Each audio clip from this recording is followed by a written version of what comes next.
Okay, it's after 11 a.m. and I still have not been to bed. I can't breathe. I use Flonase. Maybe I'll start clearing up. I'll go to bed. So this is going to be part 5. Um, the last one was September 27th. That was the end of part 4. So part 5 is going to start on October 21st of 2016, 10 months in. Every month I did this, like from the 21st, 22nd, 23rd, and 24th. I laid and I watched the clock. It was horrible. 4 days every month for the whole first year. And then after that 1 year mark, it kind of quit. October 21st, 2016, 10 months. At this moment, 10 months ago, it was done. He was in the first ER. The helicopter was almost there to pick him up. The police were almost at our home to notify us. I was sitting here in silence, knowing what was coming, waiting for the police to notify us and tell us if he was already dead and where they found him. I knew for several hours it was coming. There was nothing I could do but sit and wait to be notified. It was just a few minutes from now that the deputy came flying up our driveway. I could not walk out on the porch and meet him. I sat on the couch and placed my hands over my face and waited to hear the official news. I knew he was either dead or dying. Once the deputy said he was flown to Richmond, I knew there was basically no hope. I hate to say it, but our local hospital in Petersburg deals with lots and lots of gunshot wounds. If they fly one out, it's bad. But the deputy said he was in the helicopter, so he must still be alive. My sweet child. He has been dead longer than he was growing in my belly, preparing for this world. I miss my sweet baby more than is imaginable. I have spent 10 months trying to put this puzzle together.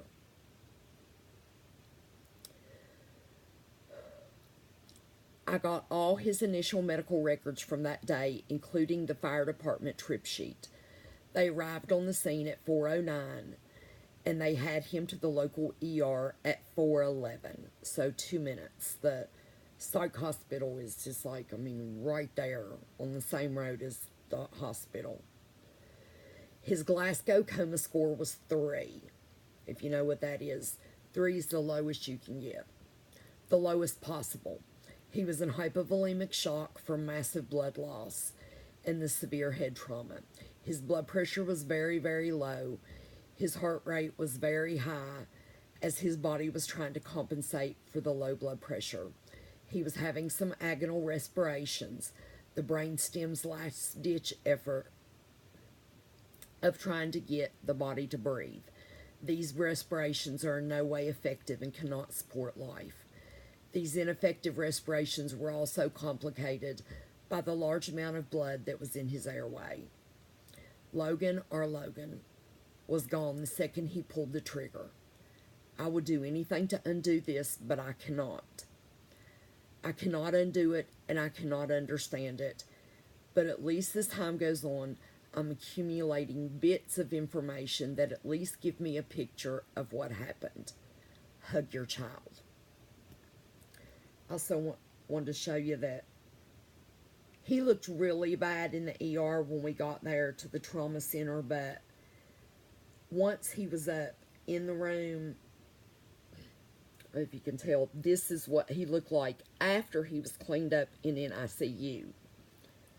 And he had shot himself with his right hand, right here, and it had come out up here above, like right here.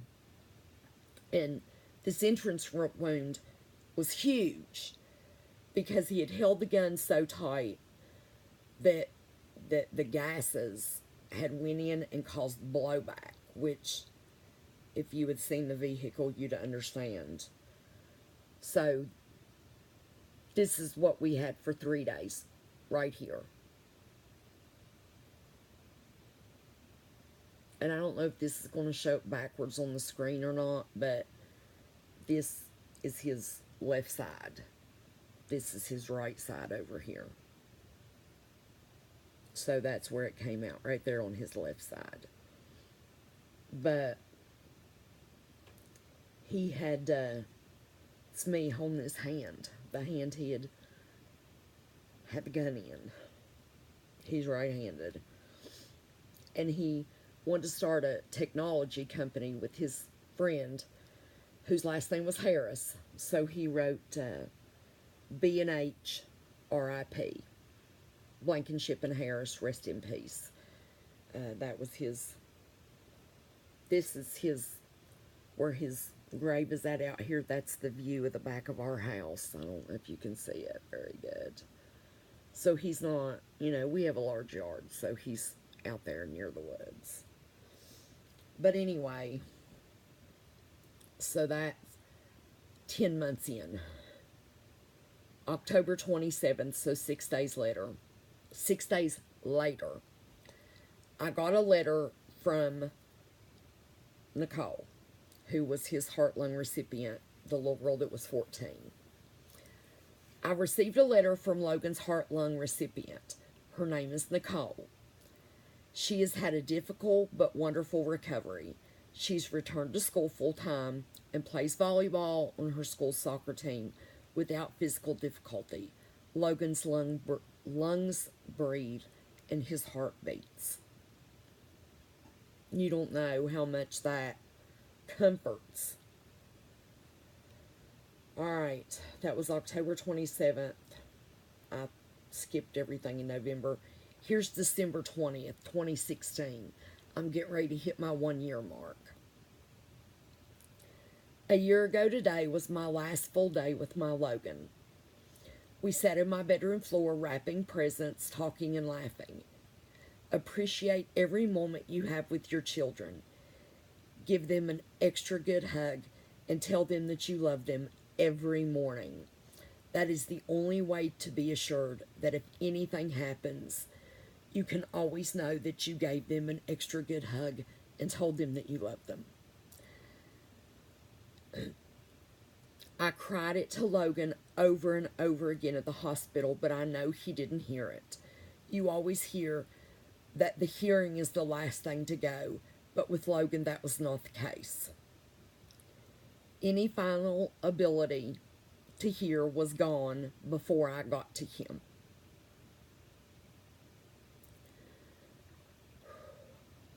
Tomorrow will start my 4-day Shiva. It will be filled with many tears and many Xanax, but it will also be filled with the knowledge that he lives on. He changed lives. He saved lives. He gave others Christmases that would not have they would not have otherwise had. Logan was a very loving and unselfish person. I'm sure he did not anticipate living long enough to donate his organs, but he would be glad he did. Logan worried and took on the problems of the entire world. He worried about abused or stray animals. He worried about refugees in war-torn countries. He worried about the homeless in our country. He worried about the environment, especially the desolation of the rainforest and oceans. He worried about the stigma of mental illness. He worried about bullying. He worried about government corruption. He worried about everything until he could worry no more. Logan wanted to fight for the underdog. Not just root for them, but actually fight. He wanted to volunteer to save the whales and to save elephants. He wanted to go undercover in slaughterhouses for PETA. He wanted to clean up or prevent oil spills. He wanted to be a white hat hacker to expose corruption and illegal environmental practices of greedy companies. He wanted to feed and occasionally brought home every stray animal he saw. He honed his computer skills in preparation to one day help expose things he felt were wrong. He was always the first to comfort anybody in emotional turmoil. He had on several occasions talked people off the ledge. He would rush into my room at 2 a.m. to show me an animal abuse video and want to drive cross country right then to find the people in the video. He would steal my car at 1 a.m. and go joyriding until 5 a.m. Then the next day insist on buying huge bags of dog food and cat food to donate to the animal shelter. How could I not love him? He was Logan. He was my child and my friend. He was crazy and frantic, and I admired him.